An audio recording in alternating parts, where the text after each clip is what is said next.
Hey guys, hope everything's going well. You guys know that drill. Smash that like button, subscribe if you haven't, comment down below. Follow me on Instagram at AIH underscore sports. Follow me on my finance channel at AIH Finance. Okay, this is what I noticed. Fanatics has its own auction site and to sell their own products. I think it's Fanatics Fan Auctions or something like that.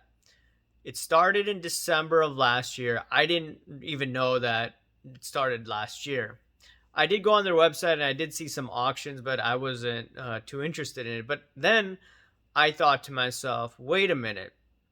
Right now, they only auction off the items that they have. So once they acquire all the licenses, what are they going to do? Right? Are they going to take these licenses not take these licenses. Are they going to take some of these cards that they have of these various sporting cards, send them off to grading? I know they have a relationship with CSG, and maybe they could start something up with PSA, but I believe those two companies, CSG and Fanatics, has a tight relationship. So you have these cards, and then they could sell them on their website, right? Now, here's where this is a crazy idea, but I wouldn't be surprised if Fanatics pulls off something crazier than what many people are thinking. What if they try to compete with eBay or even Goldin Auctions? Goldin Auctions, from my understanding, is trying to get bigger, right? Trying to offer more services. What if Fanatics they have a consignment type option in the coming years? Right now they don't, but what if it's for the high end cards, right? And granted, they do have the money, the funding to start this. I mean, look at the money that Probstein 123 makes, right? Look at how much money has been made on the secondary market. And Fanatics, as we know, wants to take away profits away from the secondary market and they want to keep it themselves. And what they've done already, they're going to get rid of distributors, cut off the middleman, and that's the only way that it makes sense for the valuation that they paid for Tops and maybe even Panini down the road. Now, the challenge on that aspect is they're going to have to deal with more customers, right? So a GTS, they would take care of all of the stores out there. Now Fanatics has to hire a team or even potentially work with one of those distributors, maybe subcontract the work out to them. Who knows, right? But they're going to have to invest in that infrastructure.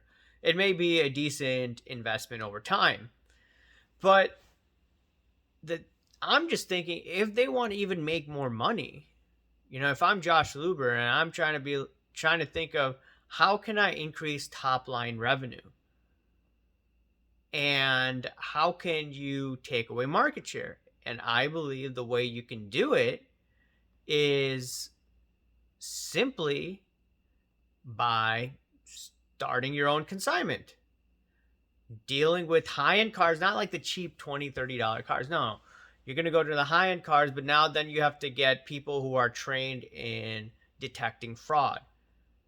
So that they're going to have to invest in that infrastructure. I'm sure they can easily hire the right type of people to do that, but they could do some crazy things that a lot of people aren't thinking of. Okay, they came out of nowhere when it was assumed Topps would renew the MLB license.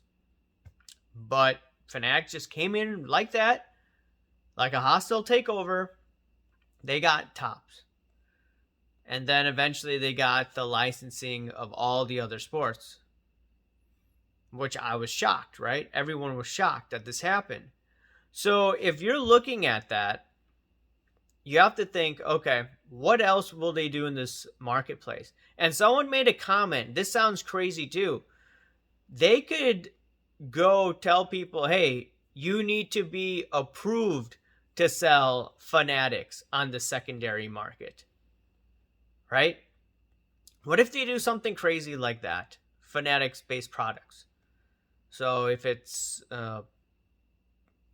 I know it sounds insane. I don't think they will be able to pull that off, or they'll do that, because I think that would just send ripple waves. Not ripple waves. That would just send a huge earthquake in the hobby. But I do know one brand of shoes, I think Vans, they told eBay that the sellers are not allowed to sell on the platform unless they're an approved dealer with Vans. So just imagine if Fanatics tells people that are selling products, right, on the secondary market, yeah, guess what?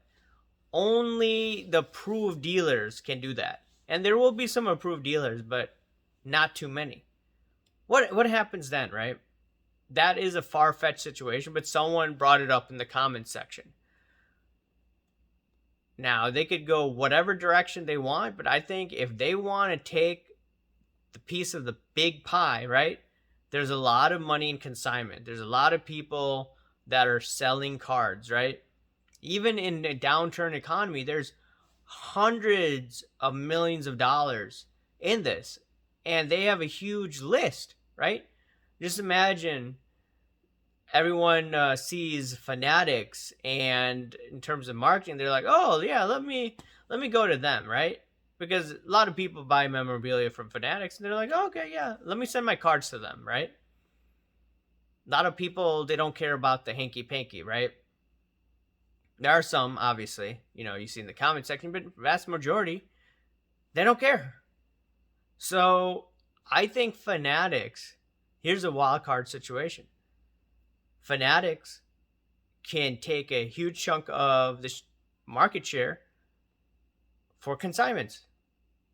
They could compete against eBay as well. It sounds crazy, but I wouldn't be surprised. And I think they eventually want to go public as well. What if they do that? I think that would be really interesting, and I think that's why eBay has been very aggressive in creating a vault and potentially allowing sellers to do live sales. They have this authentication program. So they're telling people, hey, be confident when you shop with us. Be confident when you sell with us. Because they may have foreseen that, hey, there could be more competition down the road. There's a lot of money, through private equity, trying to figure out ways to find the next best thing and make the most money out there. But anyways, guys, let me know what you think about that. You think it's a far-fetched idea, or do you think that it has any merit? Let me know. Remember to smash that like button, subscribe if you haven't, comment down below, guys. Thank you. Bye.